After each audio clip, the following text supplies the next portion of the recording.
All right, guys, today we have a fun video with the old body style Chevy. We're going to be putting in a tachometer, and I still don't have a name for this old truck, so keep giving me suggestions below, and we'll name it here before too long. But yes, I've got this tachometer. I chose the smaller style Equus tachometer. I think that's how you say that. I've got the larger style and the green machine over there in the garage, but I don't think I'm going to go up here with this tack like I did in the green machine. Since I chose a smaller one, I think I'm going to try to put it somewhere on the steering column, like maybe right here. I might try to do the roadkill zip tie method, at least for now, but we'll see. I think it'll look good right here, as it's already got this gauge cluster below, so the wiring for this should be pretty easy. We've already got some fuse extensions in the fuse box, and I may just wire it up using the same wiring that's going to these gauges. That way I get it all the same. Everything's running off the same fuse. That's what I think I'll do, but we'll see. We'll get up under there and look.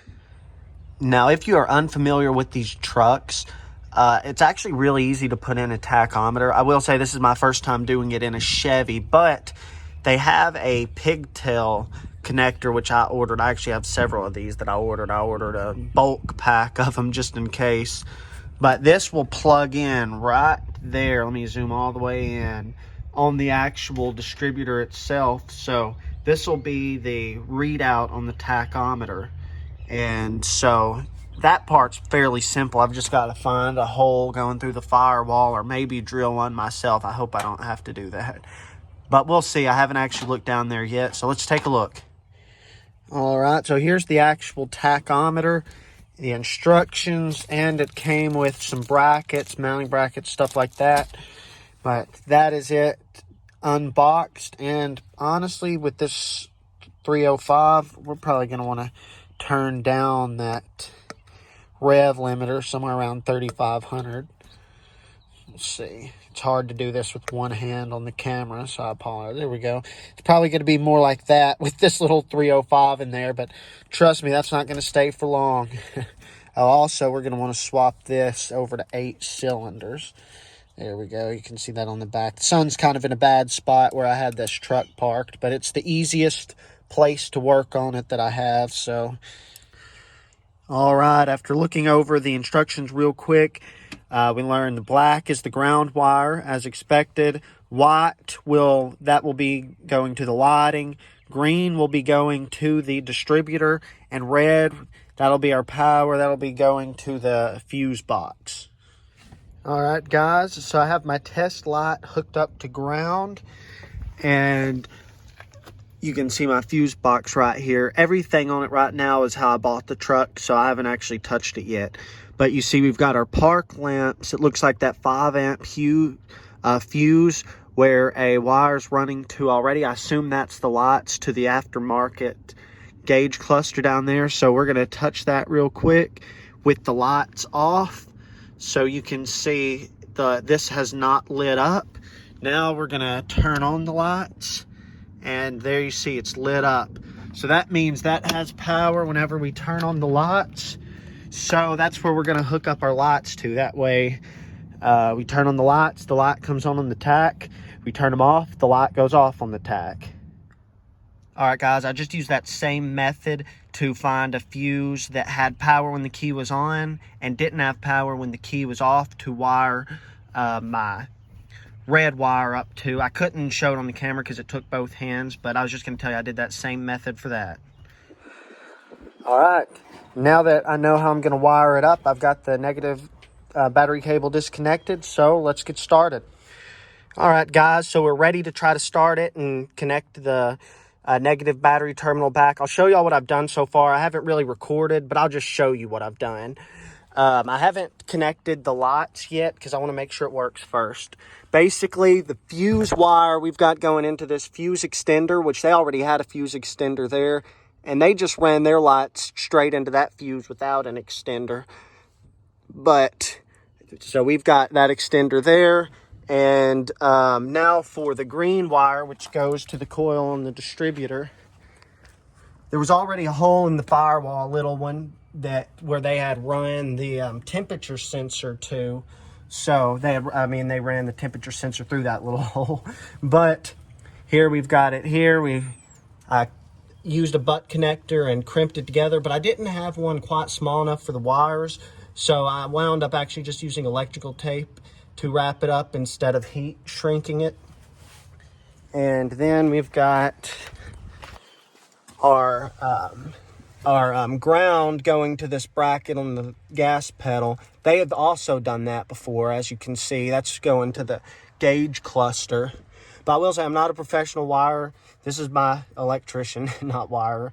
But this is my first time to actually do this solo. I've done it with other people before that are more knowledgeable than myself.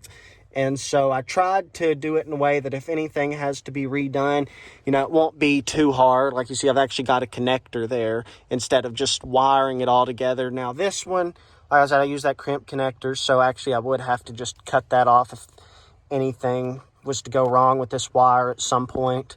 But let's see if it'll run real quick. And again, I'm not an electrician, so there's definitely better ways to do this, but let's see. All right, I'm just going to go ahead and say it. I hate these battery bolts. This is the second one I've stripped out in 2 weeks. First the positive side, now the negative side.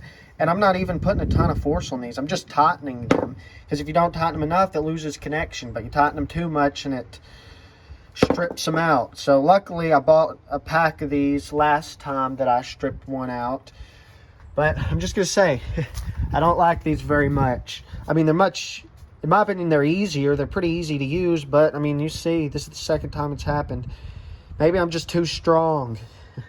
Probably need to look up the actual torque spec for them. But I tell you, I'm really not tightening them that much. Maybe in a future episode, we'll convert this to a different style of battery terminals. But let's see. All right, let's see, shall we? Oh, got to press the clutch in, too. I'm doing 4 things at once, so.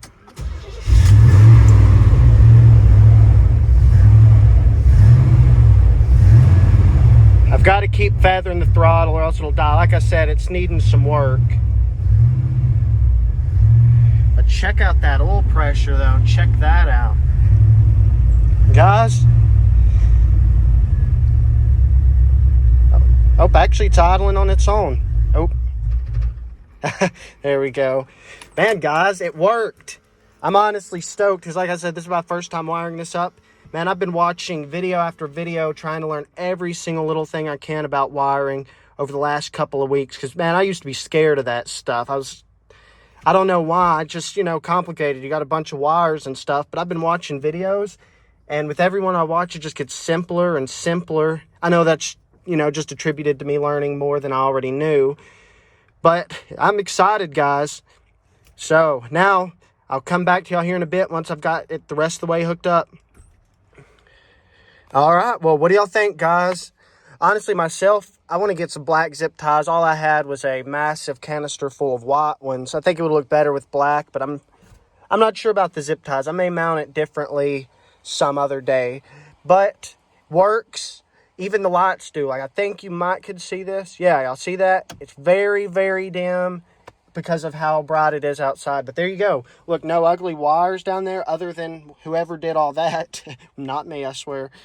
But you see all the wires were tucked back under, going right. Let's see, I'm trying to do this from the side. Going right back under the dash. So there we go. I hope this simplified it for you if you've never done it before. Again, like I said, I'm not some super genius or anything, so I probably did a lot of things the wrong way. But I tried to do it right from what I've seen other people do at least. And I'm learning about wiring and I'm enjoying it actually. So yeah, thank y'all for watching, guys.